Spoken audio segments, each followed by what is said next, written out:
দাঁড়ান। আইলো আঙ্কেল, এই যে টাকা।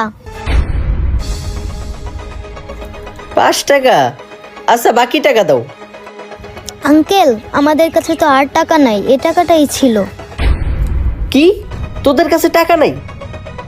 5 টাকা নিয়ে আইছিস তরমুজ কিনতে? এই তরমুজের দাম কত জানোস? 220 টাকা। আর তুই 5 টাকা নিয়ে আইছিস তরমুজ কিনতে? দে তরমুজ দে। ওই ছাড়, তরমুজ ছাড়।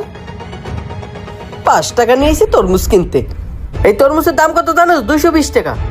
ধর তোর 5 টাকা রাখ, আর দোকানের সামনে দিয়ে তাড়াতাড়ি যা। বিশ্বাস করেন আঙ্কেল, রোজা রেখে আমার মার গলাটা একবারে শুকায় গেছে।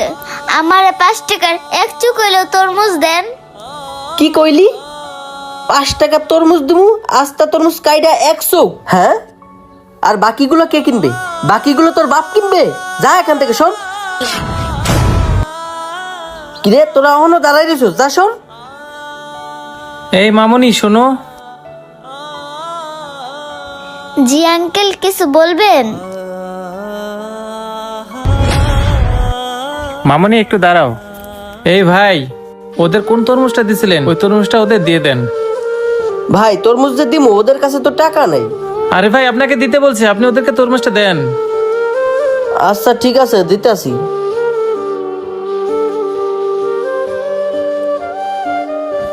এই নাও মামনি, এই তরমুজটা ইফতারিতে তোমাদের মাকে খাওয়াইবা, ঠিক আছে? ধন্যবাদ আঙ্কেল।